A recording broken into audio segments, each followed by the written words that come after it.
Yo, what is going on, everyone? My name is Nick, or the Notorious Fantasy, and in today's video, we're going to be doing a 10-team PPR mock draft from the 9th overall spot on Fantasy Pros Draft Wizard. Inside today's video, we're going to be going in depth into my thought process behind me making each and every single pick inside of this draft, as well as talking about my thoughts on the draft as a whole. Inside of this video, we're going to be drafting up against the NFL.com ADP, so it's going to be a lot like we are drafting on NFL.com. The roster positions for this draft are 1 quarterback, 2 running backs, 2 wide receivers, a tight end, flex, kicker, defense, and 6 bench spots. But before we get on in to this mock draft, I would like to ask, if you are new to my YouTube channel and you do end up enjoying today's video, to please make sure that you hit that subscribe button down below. Not only is it free, I put out content every single day to help you guys win your 2021 Fantasy Football Championship. And while you're down there, whether you are new to the channel or not, please make sure that you hit that like button down below to help boost this video up the algorithm so that more beautiful people like yourself can see today's video. I would also like to let you guys know that my rankings and articles are available for free on Osmo.com. I write articles on there every single day. I have rankings for PPR, half PPR, and standard, so please make sure that you guys go ahead and check that out. Link in the description as well as in the pinned comment. So without further ado, let's get into this video. It is a 10-team PPR mock draft from the 9th overall spot, drafting up against NFL.com ADP. Now, sitting at the 9th overall spot is honestly one of my favorite spots to be drafting at in a 10-team league. I like to be close to that turn so that I can get a nice 1-2 punch of players inside of the first and the second round that I believe are going to be the anchor points of my roster. So the draft begins with Christian McCaffrey, followed by Dalvin Cook, Derrick Henry, Alvin Kamara, Nick Chubb, Saquon Barkley, Travis Kelce, and Austin Eckler. So we only see one non-running back go inside of the first round thus far with Travis Kelce. Now, typically inside of the first round of drafts, regardless of how big or how small your league is, it is going to be heavily dominated by the running back position. Then the second round, still really dominated by the running back position, but not as much. And then the third and the fourth round, the floodgates open, and you start seeing 7 zillion wide receivers fly off of the board. So here we do end up seeing 7 running backs and 1 tight end. I'm fine taking Travis Kelce at the 107 inside of drafts, especially in a 10-team league, because while it's not an 8-team league, I still think most teams in a 10-team league are relatively stacked. I think you're definitely getting a nice positional advantage drafting Travis Kelce there at the tight end position, so I'm definitely fine with doing that. But obviously he's off the board, so we can't make that selection. So here at the 109, there are definitely some questions we could have here, because we could easily get, in my opinion, one of the best 1-2 punches at the wide receiver position here. Now, that is given that before we pick again in 3 picks, the next 2 picks of the same player from pick number 10 doesn't end up taking one of the wide receivers that I have ranked, or both of the wide receivers, I should say, that I've ranked inside the top 3. So if we were to go to Devontae Adams, my goal here would be to get either Tyreek Hill or Stephon Diggs. Personally, I have Stephon Diggs ranked 1 spot ahead of Tyreek Hill, but if you have Tyreek Hill ranked above him, or even if you have Tyreek Hill ranked as the number 1 wide receiver, to me, there really isn't too much of an argument. It's just splitting hairs. They are very, very close together, that being Devontae Adams, Tyreek Hill, and Stephon Diggs. Or we could try to go with the 1-2 punch at the running back position here with Ezekiel Elliott and Aaron Jones. Now, I personally like Aaron Jones more than Ezekiel Elliott. I know a lot of people may call me crazy for that. Dak Prescott doesn't seem to be fully 100%, and if he was to re-aggravate an injury, or maybe he's not 100% for the first couple of games, then Ezekiel Elliott is definitely going to be taking a dip, because we saw last year without Dak, man, things looked very, very bad for Ezekiel Elliott. And I also think Aaron Jones could just straight up outscore him, even if Dak is under center for the whole season, because of how good this Green Bay Packers offense is. So here at the 109, we're going to lean with running back. I'm going to go with Aaron Jones, running back of the Green Bay Packers. And my assumption is that obviously one of those top 3 wide receivers is going to be available with our next pick, and we're going to go ahead and get one of those players. So after we went ahead and drafted Mr. Aaron Jones, we see Ezekiel Elliott come off the board, followed by Jonathan Taylor. So we would have been able to potentially have gotten that 1-2 punch at wide receiver here, but I'm fine doing a stack of the Green Bay Packers. Now, I know not everyone may want to do that at the 1-2 pick, and some people may feel that that's a bit risky, because what happens if the Green Bay Packers just have a completely god-awful game, right? They play like complete and utter shit, and then what happens to your roster? Obviously, that is going to hurt, but there are also going to be the games which in the case of the Green Bay Packers, a majority of the games where the Green Bay Packers are putting on an absolute clinic, running a train on a defense, and Adams and Aaron Jones have a big game together. Now, if you don't want to do that, which I completely understand. I know some people are not about to stack their first and second round pick, which is fine with me. You could go with Tyreek Hill here. You could go with Stephon Diggs here, because like I said earlier, to me, it is really like splitting hairs at the wide receiver position at the top 3. I would even say that Calvin Ridley should really be in the conversation of being a top 3 wide receiver in 2021. So here we're going to lean Davante Adams. If you would not do that, then you could just take Tyreek Hill or Stephon Diggs here. That is also a very reasonable thing to do, but we're going to get that Green Bay stack early on in our draft. So after we went ahead and got Aaron Jones and Davante Adams, we see Tyreek Hill come off the board, followed by Patty Mahomes, Stephon Diggs, A.J. Brown, Najee Harris, DeAndre Hopkins, Justin Jefferson, George Kittle, Me Timbers, DK Metcalf, Antonio Gibson, Darren Waller, Calvin Ridley, Clyde Edwards-Helaire, Josh Allen, Allen Robinson, and Joe Mixon. Where the quarterbacks go inside of your draft heavily just relies on your league mates. What are they going to be doing? Because you, as the viewer, should know, and I'm going to continue to kind of throw this at you so that you know this, not to draft a quarterback in the second, in the third round, because the thing is, normally someone takes Patrick Mahomes in like the second or third round, right? And then by the fourth or fifth round, typically you could still get a guy like Lamar Jackson, a guy like Kyler Murray, a guy like Dak Prescott, who to me could easily be the #1 quarterback in fantasy football. So I'm not really trying to pay that pretty penny to get a guy like Patrick Mahomes in the second or third round. Now, in some drafts, this is going to happen where you see him go in the second and the third round. Sometimes you might even see Patrick Mahomes go inside of the first round in a one quarterback league.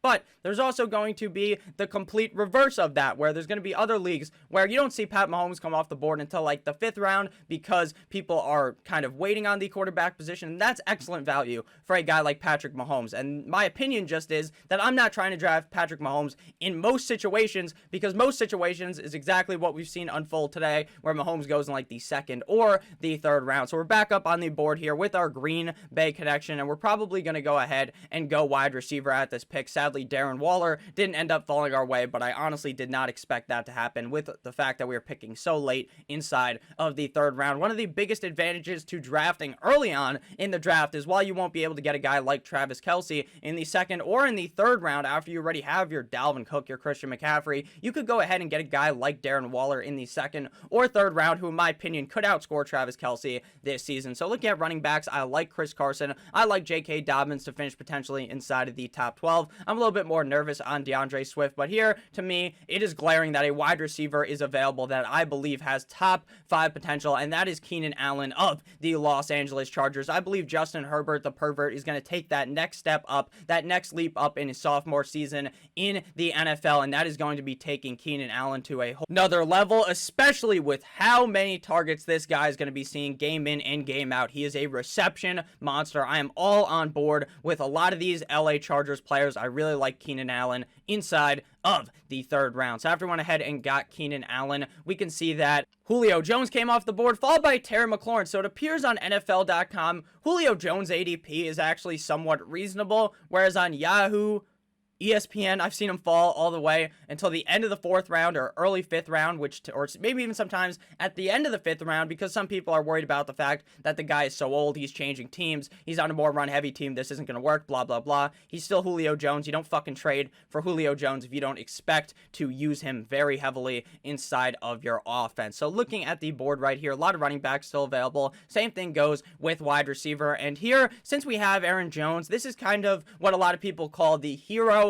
running back strategy. You draft a running back with your first pick or your second pick, and then the rest of the picks for a couple of rounds are wide receiver. The reason why it's called hero running back is because you have that one elite running back. In my opinion, I think Aaron Jones could easily finish as a top 5 running back. I have him ranked as my running back number 5, so obviously I am going to believe that. Aaron Jones, to me, is the focal point of this roster, and then you build up all of these high upside wide receivers, these wide receivers that can take you over the edge, and then at the running back position, maybe in the 5th round, I draft a running back. Technically, I think in the hero running back draft strategy, you want to wait a little bit longer to get another running back, but this is, I guess, a modified hero running back strategy. So here, looking at the wide receiver position, we got CeeDee Lamb, Robert Woods, Amari Cooper, Chris Godwin, and Mike Evans. CeeDee Lamb is one of the most interesting wide receivers inside of fantasy drafts right now. His ADP has skyrocketed recently, and for good reason. CeeDee Lamb is one of the more talented wide receivers in the NFL, and he is on a team that is going to be ultra pass heavy. That defense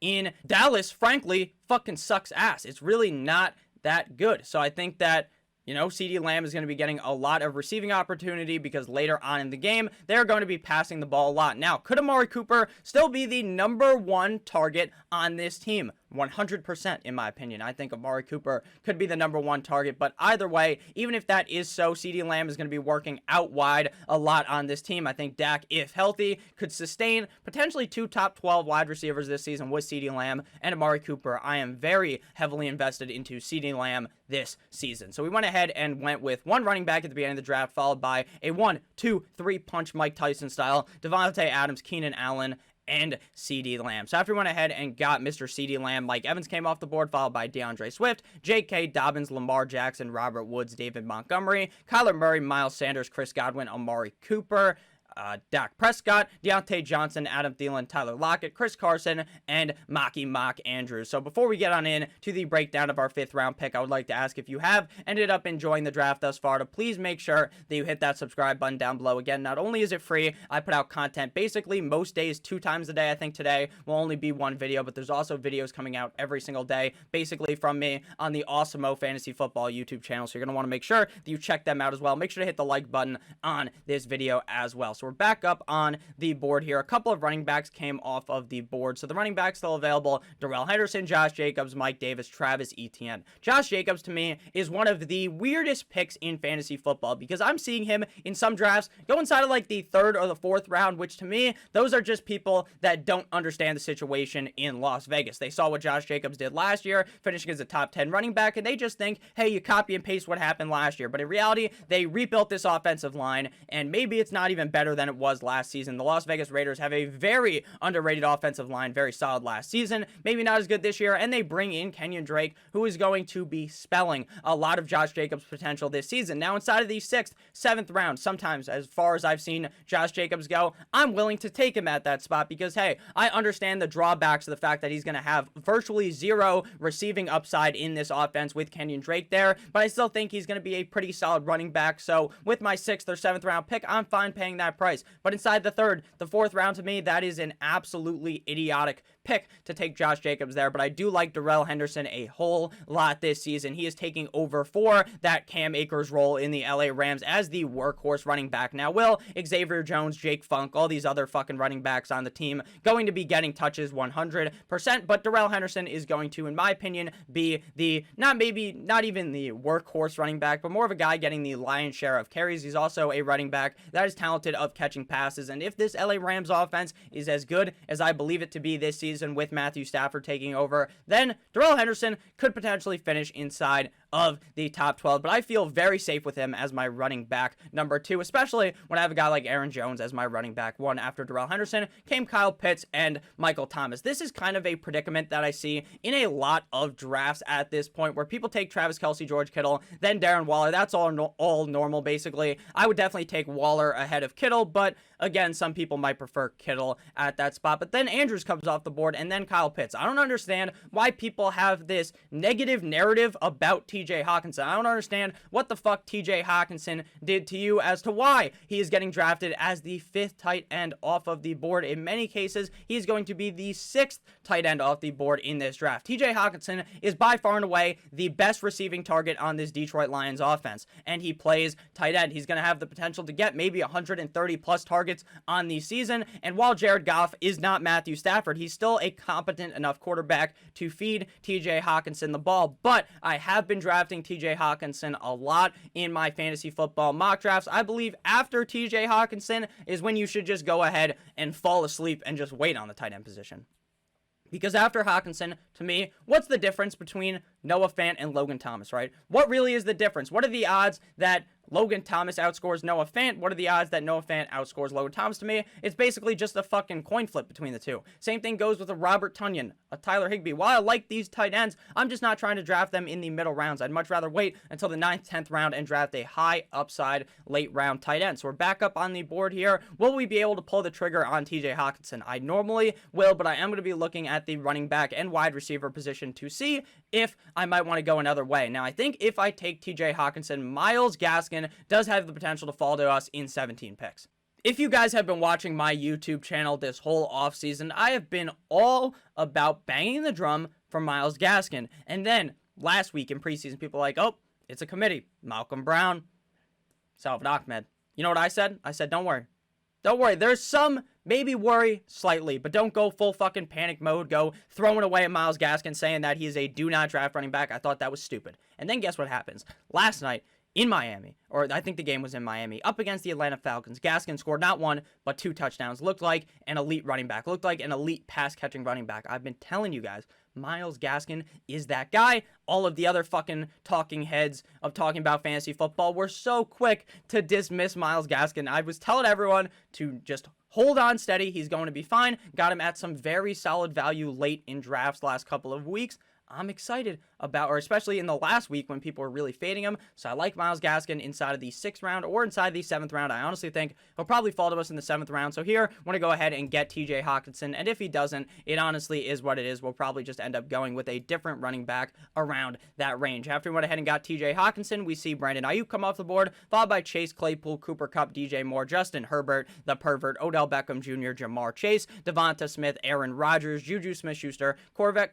Kenny Galladay, Michael Pittman, Brandon Cooks, Josh Jacobs, Higgins, and Tom Brady. Very interesting to see very little running backs go in the 6th and 7th round range, but that's not really atypical when people really hammer early on in their drafts at the running back position. So here we are going to go running back, and the question is, do we want to go Myles Gaskin or Mike Davis? Because I really like Mike Davis as well. Now, personally, I have Mike Davis ranked ahead of Mr. Myles Gaskin, but in this draft we will go with Myles Gaskin because I want to put him on the thumbnail because he had that baller game and because it's a I told you so moment, because I was really highly touting Myles Gaskin and a lot of people were starting to doubt it.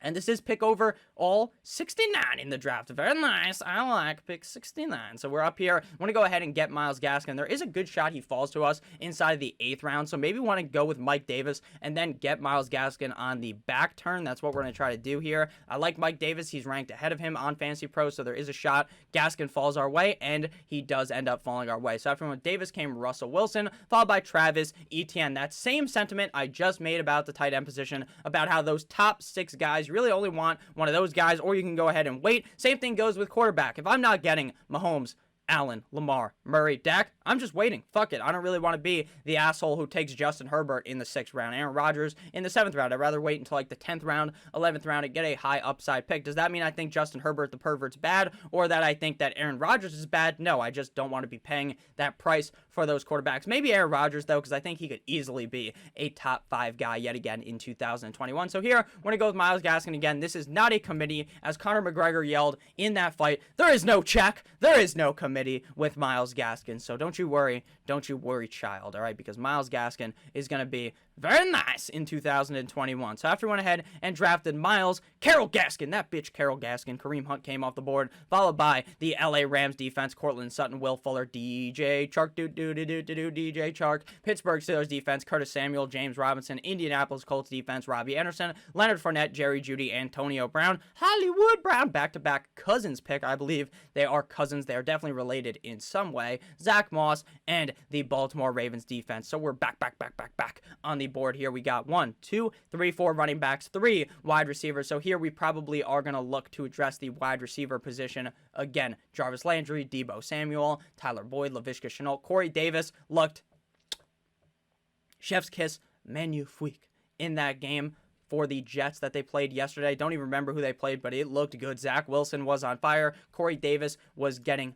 peppered with targets. Maybe it'll even tell us on here. Catches, 2 passes of 4. Oh, this is from 7 days ago. Why would it have his most recent stats, right? Why would you want to see that? But he was getting peppered aggressively by Zach Wilson, so I'm very excited for Corey Davis. Maybe he is the better draft pick than Elijah Moore. I'm not too sure, but I do like him a decent amount. So here, we are going to go with Deebo Samuel. I have not taken him a bunch on my teams, but I do think he has a decent amount of upside in San Francisco. The question is, what's going to happen once they change from Jimmy Guwap, Jimmy G-Spot, Jimmy Garoppolo to Trey Lance? How does this offense change? Probably going to be more run-heavy, but I'm fine taking the risk on Deebo Samuel because he is my wide receiver number 4, and I feel feel like he does have some decent upside in San Francisco this season. Obviously, last year he ended up getting hurt. Brandon Ayuk really stepped up and played amazing, but maybe we see Deebo Samuel step back into that role and look very good. After we went Deebo, came the Tampa Bay Bucks defense, and Darnell, here comes the Mooney. So I'm going to go ahead and slide myself over here to the left side of the screen so you guys can see the draft board better. So looking at the board here, there are still some solid tight ends available. So let's see what the other teams have. How many tight ends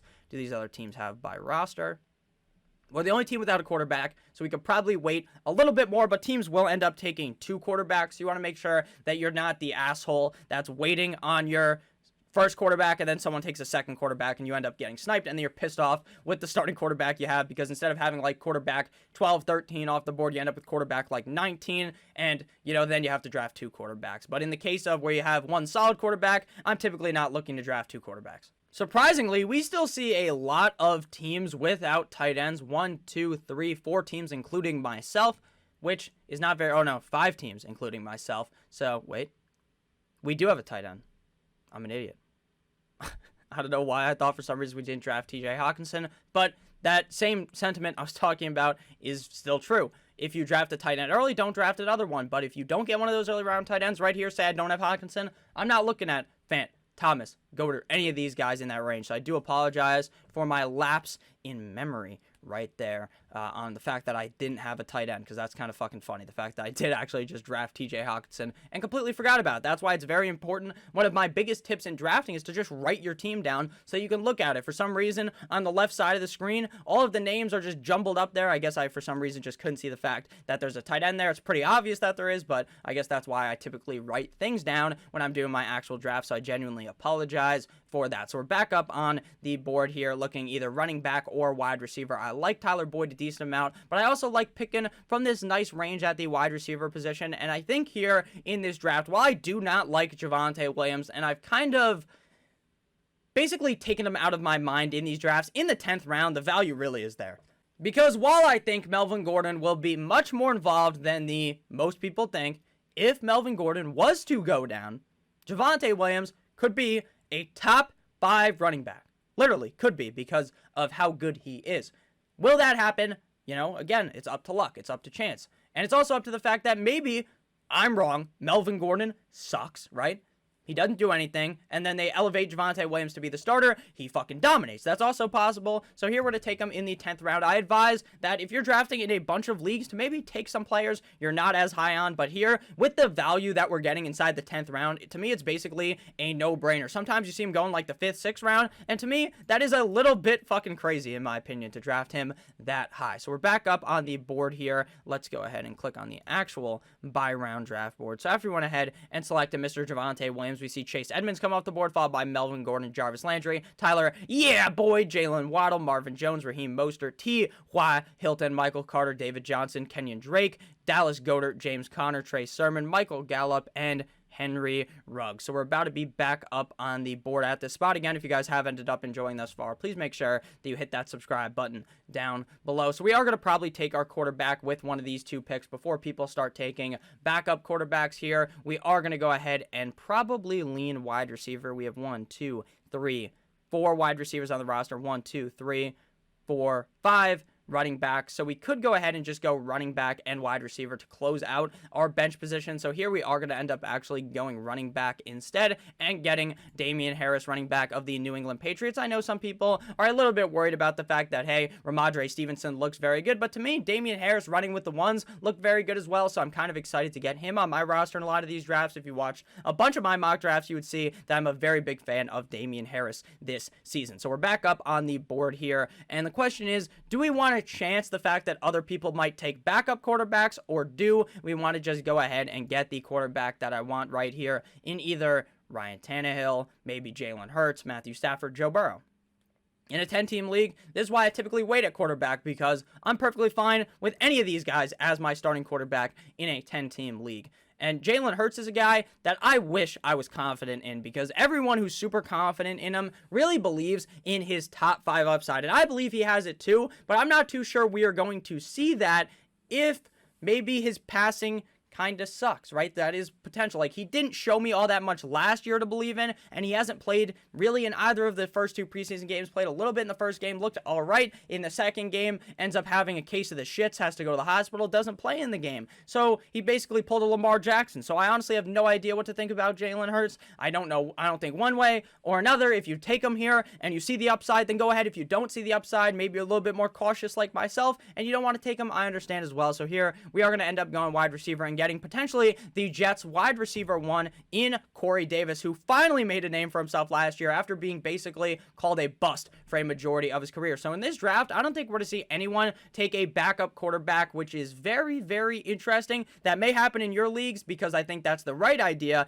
in fantasy drafts, not to draft a backup quarterback, but other drafts, you're going to see people take 7 million quarterbacks. So after we went ahead and drafted Corey Davis, we see Ronald Jones come off the board, followed by Tony Pollard, Noah Fant, Irv Smith, Miami Dolphins defense, Gus Bus Edwards, Rob Gronkowski, Cole Beasley, Kenneth Gainwell, Devin Singletary, Gabe Davis, Tariq Cohen, Alexander Mattison, Jamal Williams, Mecole Hardman, and Amon-Ra St. Brown. So we're back up on the board with this pick here, and we are going to go with quarterback. Again, it's really a pick your poison at this spot. With the roster we have that I believe to be very safe, we're going to go with the highest upside shot on Jalen Hurts because no one drafted a backup quarterback. So if Jalen Hurts ends up being complete and utter dick cheese, then we just go ahead and cut him, and it is what it is. And then here we are in the 14th round, and my biggest advice to you guys is if you're drafting right now, say you're not drafting after preseason and training camp, all this shit is over, then you know what you're going to want to do. Then you can draft your kicker and defense. But in the point of the offseason we are at right now, going an extra running back, an extra wide receiver here may be advantageous because injuries can happen, and then you could just pick up a defense or a kicker off the waiver wire. Again, it's a 10-team league. Only really 10 defenses, 10 kickers